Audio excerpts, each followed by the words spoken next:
At the airport in Washington, D.C., the capital of the United States, President John F. Kennedy and other American officials await the arrival of President Ahmadou Ahidjo of the Federal Republic of Cameroon.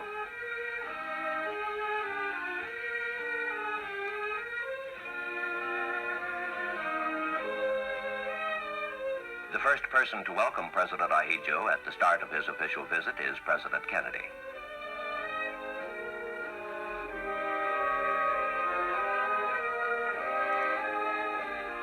Many other officials and diplomats greet President Ahidjo and his party, including the ambassador to Cameroon, the Honorable Leland Barrows.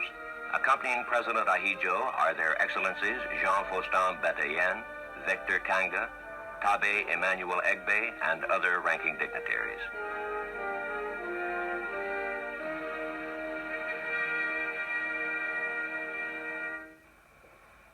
Mr. President, I want to welcome you to the United States, to this capital, on behalf of the American people.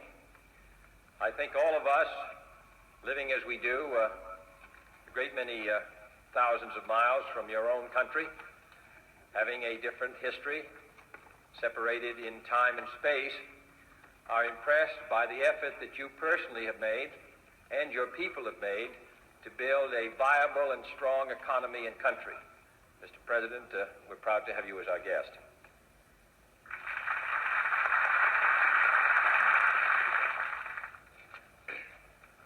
Monsieur le Président, je suis heureux d'avoir pu répondre à l'aimable invitation que vous m'avez adressée et je vous remercie sincèrement pour les paroles. Mr. President, I am happy to have been able to respond to the invitation which you addressed to me.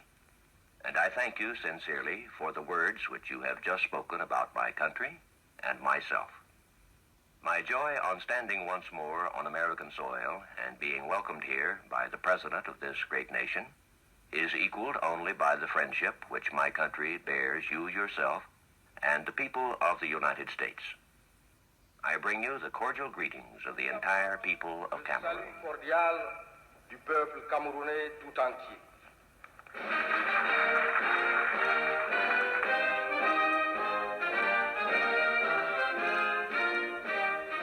The White House, the United States presidential residence, is the setting for a luncheon in honor of President Ahidjo.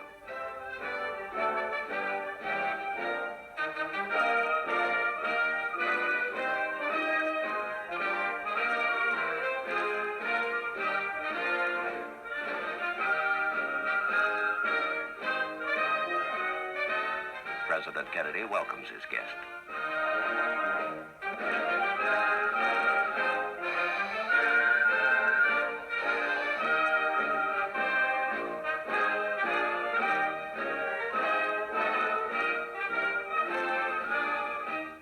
The two leaders and their advisors discuss a number of questions of mutual interest. They note with satisfaction the efforts recently undertaken to create African unity and reaffirm the many goals and ideals shared by the United States and the Federal Republic of Cameroon.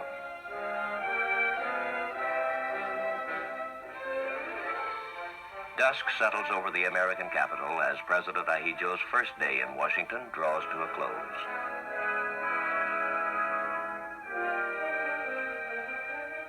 Next morning, President Ahidjo's day begins with a motor tour around Washington.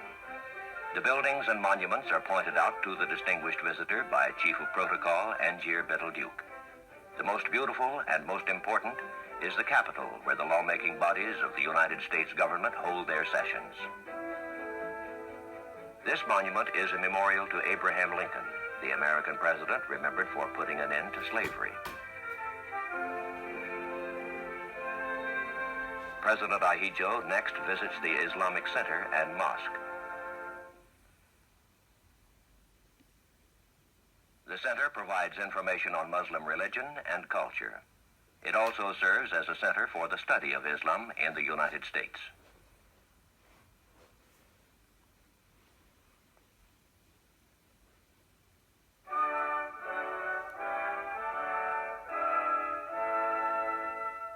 That evening, a reception is given for President Ahidjo by the Cameroonian ambassador.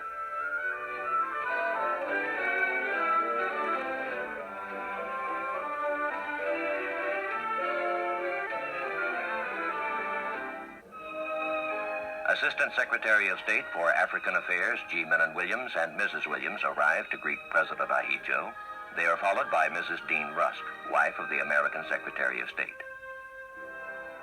Others present are the chiefs of diplomatic missions to Washington and high American officials.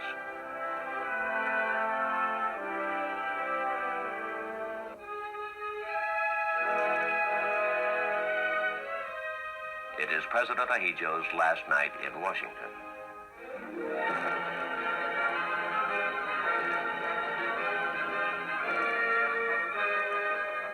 The following morning, he flies to New York, the largest city in the United States. 8 million people of every race and religion inhabit this man-made forest of towers and broad avenues.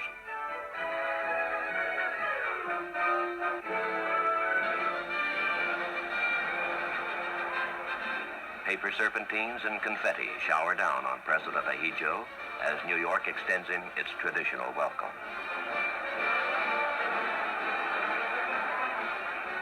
The city's multitudes show President Ahidjo the extent and the warmth of America's regard for him and for his country.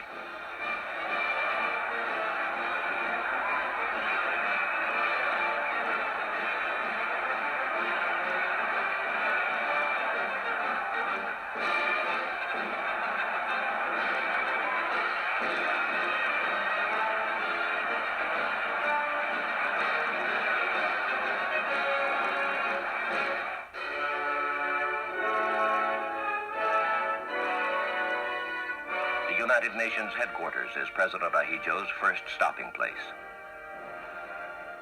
There he visits the new Dag Hammarskjöld Library, a memorial to the man who gave his life in the service of the United Nations. His host and guide is Acting Secretary General U Thant of Burma.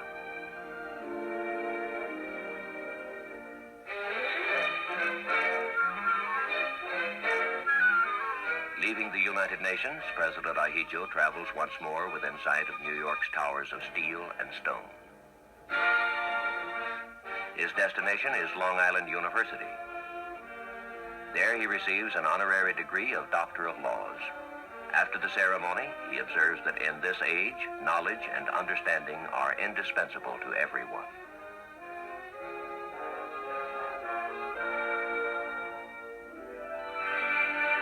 At his suite in the Hotel Waldorf Astoria, President Ahidjo receives a visit from the governor of the state of New York, Nelson A. Rockefeller.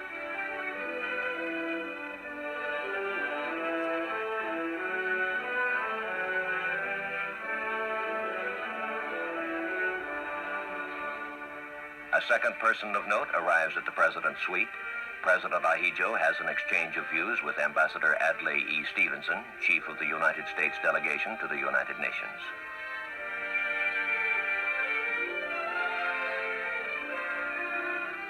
A reception is given in honor of the visitor by New York's Mayor, Robert F. Wagner, and Mrs. Wagner. The mayor expresses New York's pride and pleasure in being host to the distinguished president of Cameroon.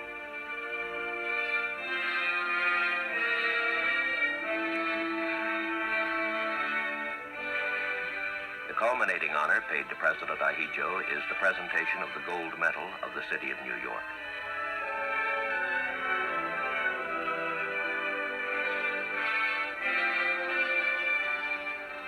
He also receives a plaque commemorating his visit to the city.